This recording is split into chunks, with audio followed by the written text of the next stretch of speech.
hopefully, if you had a chance to look at Chapter 5.1, which talks about discrete distributions, this second video talks about binomial and Poisson distributions. And the yellow bell curve there really represents where all of the probabilities are going to fall.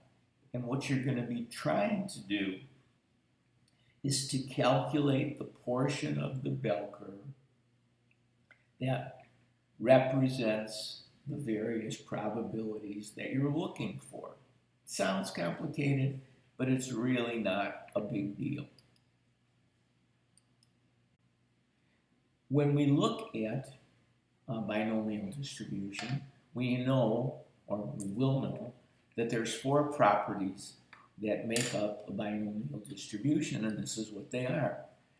First, the experiment is consists of a sequence of n identical trials, and n is going to be the number you'll see that you're looking for.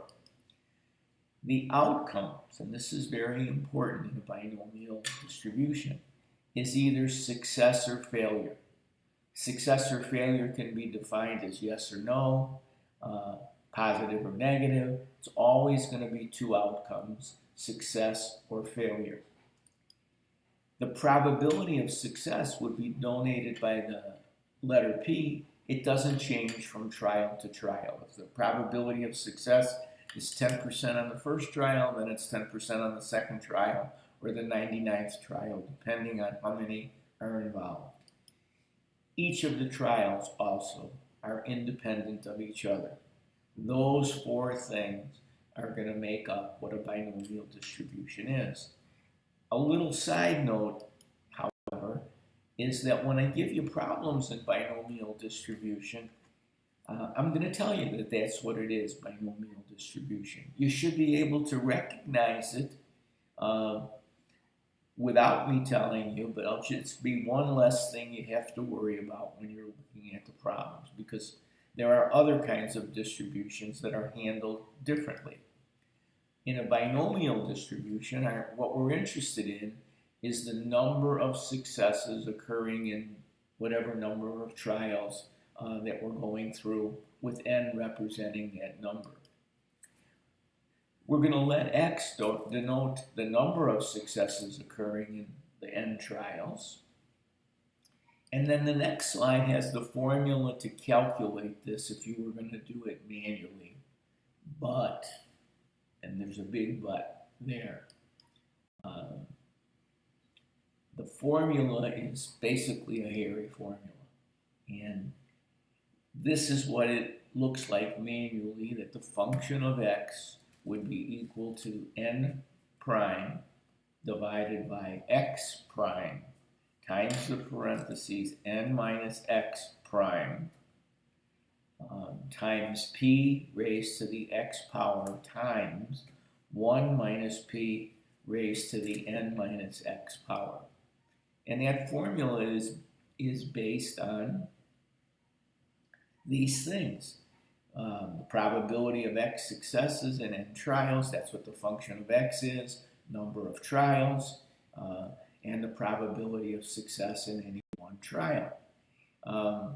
So if we were to try to use that, this is the way it would be spelled out for us. The number of experimental outcomes providing exactly x successes in n trials, and the probability of a particular sequence of trial outcomes with x successes in n trials. That's all the bad news. The good news is that the manual formulas are cumbersome.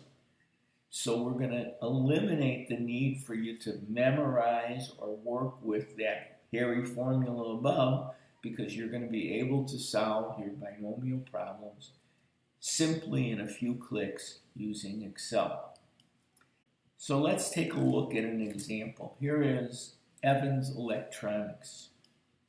And Evans is concerned about a low retention rate for employees.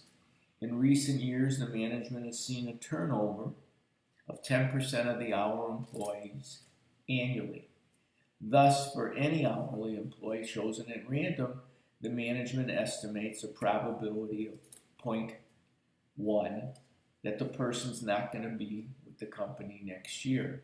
Now, in a company like an electronics firm, they have a cost of training new employees. So they do have a valid concern about retaining employees. They want to understand the probability of losing an employee, and then they want to look for ways to improve what's going to happen. If they were to do this manually, they would substitute the numbers. They would let P equal 0.10, that's the probability, and if they want to know that if they choose 3 people, that makes N equal 3, and X, the probability that one of them will leave the company. If we go ahead and we substitute those numbers in that hairy formula, and we do all of the work manually, which probably take you 20 minutes, you're going to get an answer of 0.243. Well, that's not, a practical way to work on the problem. On the internet, there are lots of tables that will allow you to look up the answer on a table. Now, that's better than doing it manually, but it's not 100% accurate. If we look at this table, you see that the value of N is 3. Now, this is not the whole table. Tables are really long, but I just took out a piece of it. So you see that N and X are the first 2 columns, and the various probabilities are horizontally across. So in this case, N is equal to 3, and X was equal to 1. And then the next thing we're going to look at is the probability, which is equal to 10. So if we do that, and then we slide down the column from the 10% probability, you would see that the 0.2430 comes up again. Same number we would have gotten if we had calculated this using the manual formula. There are some other formulas that apply to binomial distribution. The first is the expected value. So the expected value of X, which is signified by the Greek letter U, equal N times P. The number of people in the experiment times the probability. The second calculation that you might need to make is what is the variance? So the variance of X, and this is the Greek O squared, equal N times P times 1 minus P. Now these you do manually, but they're very simple calculations. And the third one is the standard deviation. And so the standard deviation is equal to the square root of the variance. Something to know and to be able to check on your function sheet to be able to find these formulas so you can solve problems where you need to come up with expected value, variance, or standard deviation. So just using these numbers, we could calculate the expected value, and we would find that it would be 3, which is N, and 0.1, which is P, and 3 times 0.1 would equal 0.3. That would be the answer that we would be looking for. For the variance, it would be 3 times 1, and then 100%, or 1 minus 0.1. That's where we got the 0.9, and we would calculate the variance as 27. And then for the standard deviation, all we would need to do is to take the square root of the 27, and then we would come up with 0.52 employees. Okay? Sounds more complicated than it is. When you get started working on these, you'll see that it goes pretty fast, and they're pretty easy once you get used to them. There is, however, a couple of pitfalls when you're trying to solve binomial problems. What the picture is depicting here is Don't let the pitfalls bite you in the butt. You don't want to fall into a trap. What am I talking about? If you're asked to solve for less than 4, you need to ask yourself, what is less than 4? And the answer, hopefully, obviously, is 3, 2, 1, or 0. If you are asked to solve 4 or less, that's not the same as less than 4. 4 or less would consist of 4, 3, 2, 1, and 0. One extra number, okay? So the trap you don't want to fall into is to not recognize what is less than 4 defined as and what is 4 or less defined as. Sounds confusing, but think about it. It really shouldn't. Problems that deal with functions that are more than or greater or at least something, those are different. Take a look at the bottom and you look at the bell curve that represents 100% of all of the possibilities. Excel won't do these. More than. Excel only does less than. So you have to calculate the highest number you are not interested in and subtract your answer from 100%. Look at the bell curve and you see that 100%, the whole bell, represents all of the possibilities. That's why it's 100%. If you're asked to calculate the number to the right of 5%, whatever that number is, what you need to do is you have to calculate what 5% represents, and then whatever your answer is, you're going to subtract that from 100%. Sounds confusing? It really isn't, okay? And when we get into actually working on the binomial problems, you'll see how easy it is to do this stuff when you're working with Excel. So now we've covered pretty much everything that's associated with binomial distribution. And let's move to the next area that's in this chapter. We finished the binomial, and now we're going to take a quick look at Poisson distribution, which is the second part of the chapter. A Poisson distributed random variable is useful in estimating the number of occurrences, and I've underlined, over a specific interval of time or space. Poisson distributed variables are discrete. There could be an infinite number of sequences starting at 0 and going all the way up to infinity. Okay, but whole numbers. Some examples of a Poisson distributed random variable might be the number of knotholes in 14 linear feet of pine board. A stupid statistic that you'd probably never really be concerned about. But what you might be concerned about is the number of vehicles arriving at a toll booth in 1 hour. I mean, if you were working with the toll authority, this would help you to know how many manual booths you'd have to staff in order to handle the traffic flow.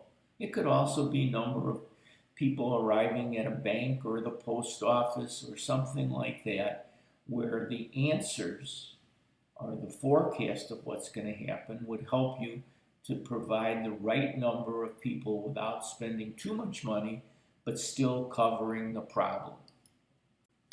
There are two properties of a Poisson experiment. And the first is the probability of occurrence is the same for any two intervals of equal length. Okay? And the second is that the occurrence or non-occurrence in any interval is independent of the other. So it doesn't change from event to event. The thing stays it's totally independent of what happened before or what will happen later. And like when you looked at the situation with binomial, this formula is even a little hairier than the first. It uses you have the function of x, you have the u, which is the mean number of occurrences, and this brings into effect e, which is a long number, and from trigonometry, which in a lot of ways is like the calculation for pi in geometry, and it's used in this formula if you were to do it manually. And people look at it and what is their reaction? And it's confusing. I'm dazed over it. It's too damn much work. And the fact of the matter is, if you had to do this manually, yeah, it's a lot of work, and you would rather not do that if you didn't have to. Okay? So here again is the formula, and seeing the formula and thinking, holy moly, I really don't want to do that. So what I'm telling you is don't despair. Excel is out there for you, and help is on the way. Instead of going through these manual calculations, even if you were to use a calculator, which would make it a lot easier than doing all of this stuff manually, it's still a long process. And so people get concerned about it. They're looking for a better way. And the better way, as you'll see, is to calculate the answer using Excel. So here's an example. Mercy Hospital patients arrive at the emergency room at the average rate of 6 per hour on weekend evenings. So now, with that assumption, what's the probability of 4 arrivals in a 30-minute period on a weekend evening? I want you to notice that in this question, you're given the average of 6 per hour on weekend evenings, and the question asks for 4 arrivals in a 30-minute period. So you want to be careful when you solve a problem to make sure that if the rate is 6 per hour, the rate for 30 minutes is half of that. That's a trap you don't want to fall into. So using the Poisson probability function to do this manually, you would substitute these numbers in, and then you would end up, after a substantial amount of time, coming up with 0.1680 after you went through the gyrations of that manual calculation. The point is, you could have got the same answer using Excel on your iPad and entering equal Poisson, parentheses 4, 3, and false. And then we'll talk about what that means, why it's false at the end, when we actually start working some of the problems. If you were to graph it, it would look something like this. And you'll notice that the number of arrivals, when you get past really 6 or 7, the probability of that happening is almost non-existent. But they would still be on the graph of something that you would actually look at, because the sequence would continue past 10 and goes 11, 12, and so on, all the way to infinity. A property of the Poisson distribution is that the mean and the variance are equal. So using the Greek letter U equal the Greek letter O squared, both of those represent, the first would be the mean and the second would be the variance. Using that, the variance for number of arrivals during a 30-minute period would be 3. Okay? Now, just like with binomial, there's pitfalls when you're trying to solve Poisson distribution problems. They're there in binomial, and the same pitfalls exist with Poisson.